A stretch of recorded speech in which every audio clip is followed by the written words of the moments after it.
সেরা স্বাদের টমেটো ভোলা। এত সুন্দর রেসিপি, মাছের একটা রেসিপি, একবার খেলে এর স্বাদ আপনারা ভুলতে পারবেন না। আসুন দেখে নিন, শুরু করুন। টমেটো ভোলা বানানোর জন্যে আমি এখানে ভোলা মাছ নিয়েছি আর নুন হলুদ মাখিয়ে রেখে দিয়েছি। এদিকে কড়াইতে আমি বেশ কিছুটা সর্ষের তেল দিয়ে গরম করতে দিয়ে দিয়েছি। তেলটা গরম হয়ে গেছে, এবারে মাছগুলো আমি ভেজে তুলে নেব। দেখুন, এপিট ওপিট করে আমি মাছগুলো ভেজে তুলে নেব। বন্ধুরা, এত সুন্দর স্বাদ হয় টমেটো ভোলা, আপনাদের মাছ মাংস ফেলে খেতে হবে। দুপুরে ভাতের সাথে ভীষণ ভীষণ ভালো লাগবে খেতে। একবার হলেও বাড়িতে ট্রাই করবেন বন্ধুরা, এইভাবে বানিয়ে খেয়ে দেখবেন। আমি মাছগুলো এপিট ওপিট করে ভেজে সব তুলে নেব। এবারে আমি দেখুন, এখানে আমি এদিকে একটা আলু বড় লম্বা লম্বা করে কেটে নিয়েছি, দুটো কাঁচা লঙ্কা চালা করে নিয়েছি, আর একটা পেঁয়াজ আমি গ্রেট করে নিয়েছি, হাফ চামচ আদা গ্রেট করে নিয়েছি, আর 1 চামচ রসুন, মানে 5 কোয়া মতন রসুন আমি গ্রেট করে রেখে দিয়েছি। মাছগুলো সব ভেজে তুলে নিয়েছি। নিয়ে ওই তেলের মধ্যেই আমি দিয়ে দিলাম গোটা সাদা জিরে আর কালো জিরে, অল্প একটু কালো জিরে ফোড়ন দিলাম। দিয়ে কয়েক সেকেন্ড আমি একটু ভেজে নেব। নেওয়ার পরে আমি আলুর টুকরোগুলো দিয়ে দিলাম। আলুর টুকরোগুলো কয়েক সেকেন্ড আমি নাড়াচাড়া করে একটু ভেজে নেব।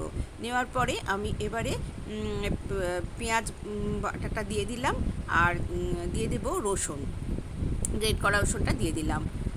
আর রসুনের একটা কাঁচা গন্ধ থাকে, তাই রসুন আর পেঁয়াজটা আমি প্রথমেই দিয়ে দিলাম। অল্প একটু নুন দিলাম যাতে না ছিটকায়। এবারে আমি কয়েক সেকেন্ড নাড়াচাড়া করে আমি ভেজে নেব।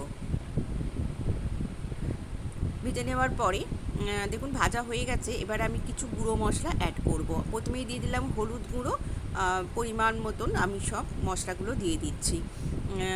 জিরে গুঁড়ো দিলাম, লঙ্কা গুঁড়ো দিলাম, আর ধনে গুঁড়ো দিলাম। দিয়ে আবারও ভালো করে আমি কষিয়ে নেব।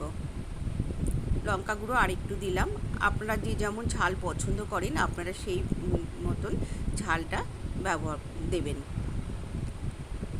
এখানে ভালো করে ভেজে নিলাম। এখানে একটা বড় টমেটো আমি দরদরা মতন পেস্ট করে নিই, একদম মিহি পেস্ট করিনি, একটু দরদরা মতন আমি পেস্ট করে নিয়েছি। আর দিয়ে দিলাম হাফ চামচ আদা, গ্রেট করে রেখেছিলাম, হাফ চামচ আদাটা এখন দিলাম টমেটোর সাথে। দিয়ে ভালো করে আমি কষে নেব।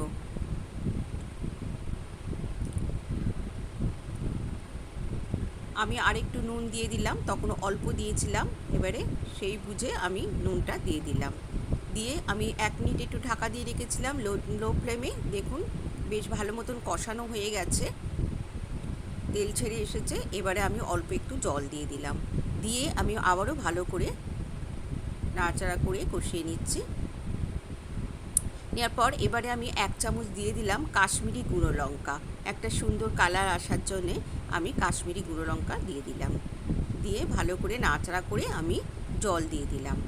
এবারে আমি পরিমাণ মতন যে যেমন ঝোল রাখবেন সেই বুঝে জলটা দেবেন। আমি এইরকমই জলটা দিলাম, অল্প অল্প ঝোল ঝোল থাকবে। দিয়ে আমি 5 মিনিট মিডিয়াম টু লো ফ্লেমে ঢাকা দিয়ে রাখলাম। আজকের রেসিপি যদি আপনাদের ভালো লেগে থাকে বন্ধুরা, তাহলে আমার চ্যানেলটিকে সাবস্ক্রাইব করে আমার পাশে থাকার অনুরোধ রইল বন্ধুরা। আর লাইক করবেন, কমেন্ট করবেন, বেশি বেশি করে সবার সাথে শেয়ার করে দেবেন। দেখুন 5 মিনিট পরে আমি মাছগুলো, ঝোলটা ফুটে যাওয়ার পরে আমি মাছগুলো দিয়ে দিলাম। দিয়ে আবারও আমি 2-3 মিনিট একটু ঢাকা দিয়ে রাখবো। দেখুন আলু একদম সিদ্ধ হয়ে গেছে। আমি 3 মিনিটের মতন ঢাকা দিয়ে রেখেছিলাম। দেখুন একদম রেডি হয়ে গেল আমার টমেটো ভোলা। অসাধারণ হয়েছিল বন্ধুরা খেতে। আমি খাওয়ার পরে পরে ভয়েসটা দিচ্ছি।